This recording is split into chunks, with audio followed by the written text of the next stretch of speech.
i fundit, i atentatit të mërshëm që ndodhi dje mbasdite në rrethullimin e Rinasit.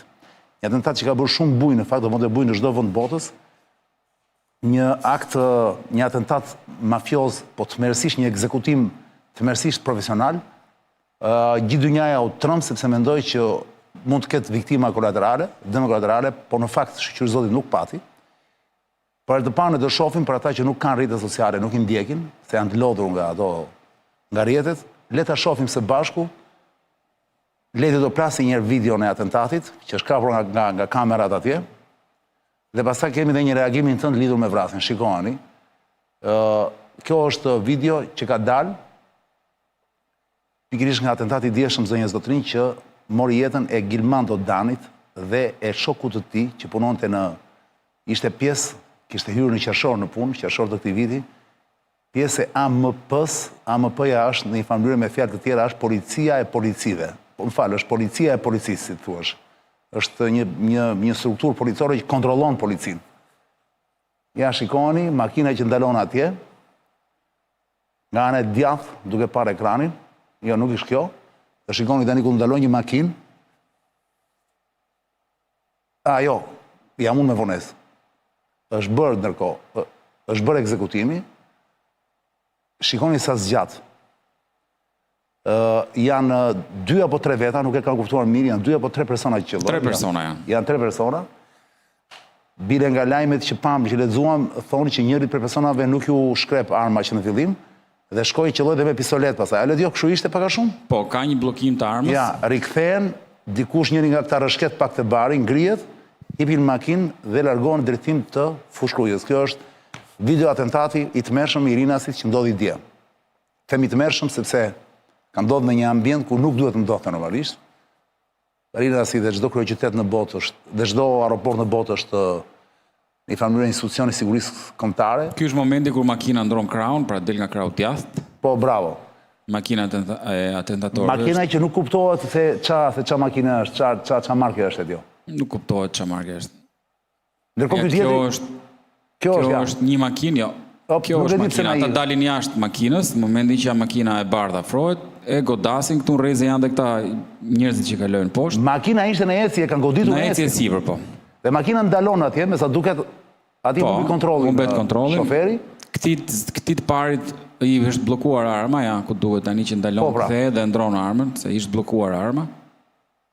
Ja, shoku tjetër që i jep armën. Dhe janë të veshur me çfarë? Janë të veshur me kapucë zinj të... Kapucë zinj, po duket sikur janë dhe me antiplumb. Duket se janë me antiplumb. Po, afrohet dia ku është, edhe godet. Nga afër. Kjo është video e atentatit që ndodhi dje në Rinas, zonja Zotrin, për gjithë që më prini tani, jam i live në MCNTV dhe në YouTube, dhe zonë Elir Official. Jam me Arlind Qorin, drejtues në Lëvizjes Bashk, i cili sigurisht ka bërë një koment vetin, që unë do kësha dëshirë ta ndanim dhe me ju sot, në rrjetet sociale.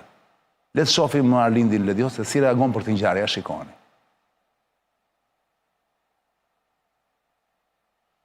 E kemi Arlindin. Vrasja sot në Rinas më kujtoi pyetjen e prokurorit antimafjes italiane Nicola Gratteri. Si ka mundësi që një ditë bukur hajdut të pulave kthehen në mafioz? Përgjigja që jep Gratteri ka të bëjë me shtetin dhe partitë politike. Partitë politike në fillim kanë nevojë për mbështetjen e kriminalëve të lokaliteteve dhe në këmbim, pasi marrin pushtetin, u sigurojnë këtyre të fundit kthimin në kontrabandist, pastaj në trafikant droge dhe në fund fare në biznesmen thonjzat nderuar, të cilët pastrojnë paratë sidomos në sektorin e ndërtimit. E njëjta përgjigje vlen edhe për Shqipërinë. Ne dim shumë mirë që si partia sot në pushtet, Partia Socialiste është e mbështetur fund e krye nga kriminal. Po njëta gjë ka ndodhur në PD-n ku ka qenë pushtet. Madje është ironik fakti që kriminalë që dikur i kanë shërbyer PD-s sot i shërbejnë PS-s. Se fundja kriminali nuk ka asnjë lloj identiteti politik dhe njëta gjë vlen edhe për mafiozit.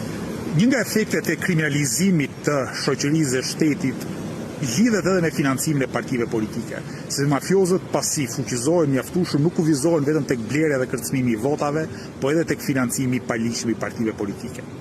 kushdo ta luftoj seriozisht krimin e organizuar në Shqipëri, duhet ta kuptoj se ai nuk mund të luftohet pa luftuar njëkohësisht dhe sistemin e korruptuar politik që dominon vendin tonë.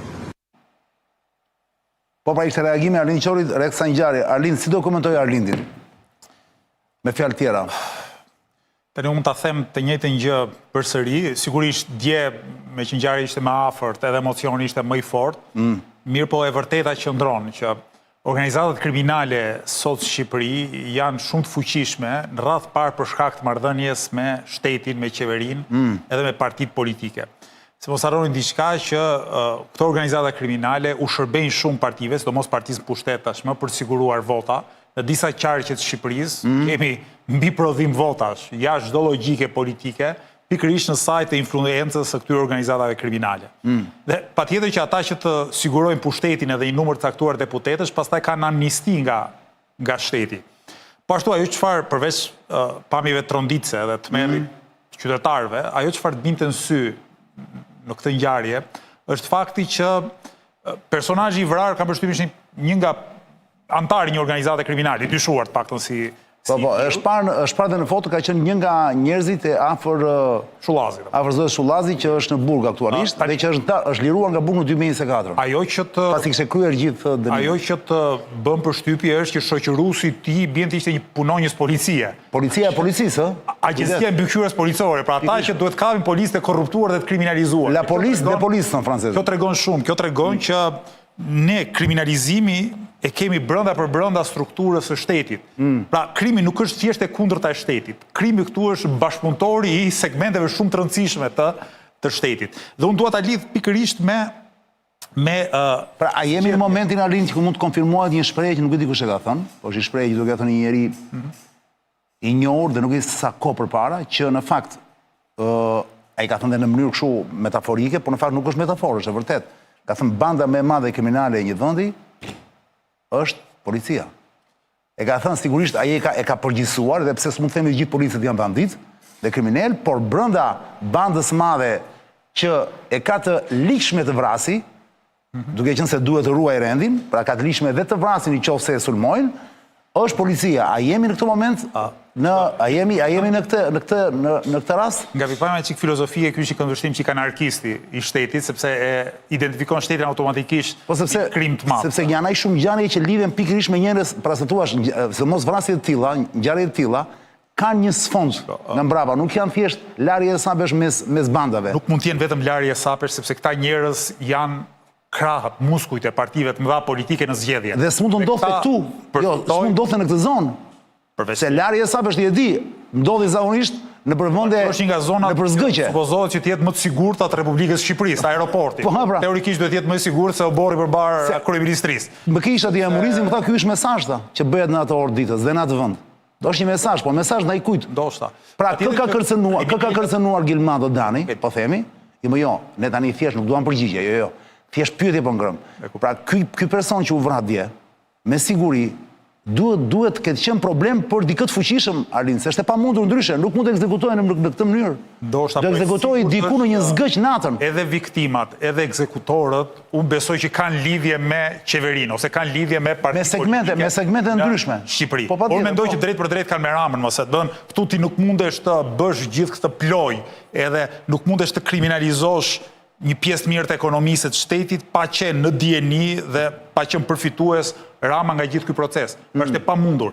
Dhe ajo paraleli që po hiqja me Italinë, Italia është studiuar si fenomen mafia prej dekadash, vlen shumë dhe për Shqipërinë, domethënë Grateri që unë citoj, në një studim që ka bërë me një studiues tjetër, thotë që mafia fuqizohet në Itali me zgjerimin e demokracisë.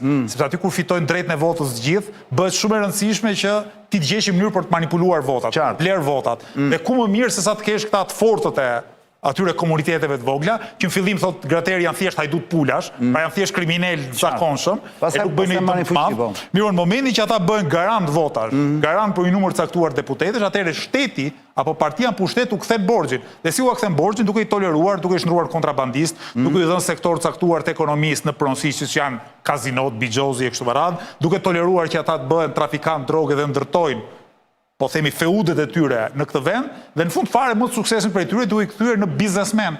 Ti ke sot kulla që ndërtohen në Tiranë, cilat spaku i heton sepse dyshon se janë për pastrim parash. Është një, për shembull që është përmendur shpesh në shtyp te ish ekspozita. Aty shtypi shqiptar ka indicje se një nga ndërtuesit është një person i kërkuar si antar i organizatave kriminale. Që po bëhet një ndërtim. Te ish ekspozita, aty që po bëhet një ndërtim. Po, unaz, po. Ky është vetëm një nga rastet, dhe ke sa duash tjera shkulla mbas teatrit, operas dhe baletit, pra ke shumë dyshime këtu të arsyeshme që krimi organizuar nuk është thjesht krim, pra nuk është e kundërta e shtetit. Praktikisht është pjesë e shtetit.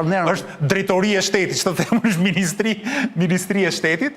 E në këtë sens, prandaj po them, lufta ndaj krimit organizuar nuk mund të jetë vetëm luftë ndaj tij, pa qenë njëkohësisht dhe luftë kundër kapjes shtetit dhe kundër korrupsionit në tërësi. Këtë dua të them. Pra nuk është vetëm çështje banditësh. Kur shteti është kundër banditëve, lufta është gjykatare, po është më e thjeshtë. Kur banditët janë brenda shtetit, janë struktura edhe elektorale, përveç se financueset partive politike e kështu me radhë, këtu lufta bëhet më e vështirë sepse duhet përmbysur gjithë këtë sistem, që nuk është vetëm kriminal, është kriminal, ekonomik dhe politik njëkohësisht. Fiks. Jemi dakord të bashkë. Po ndërkohë, një lajm tjetër Arlind, pa tranzicion le të kalojmë te një lajm tjetër tani që na vjen nga se s'duhet të harroj. Ndërkohë Letjo ka gati fabulën tjetër, do ta them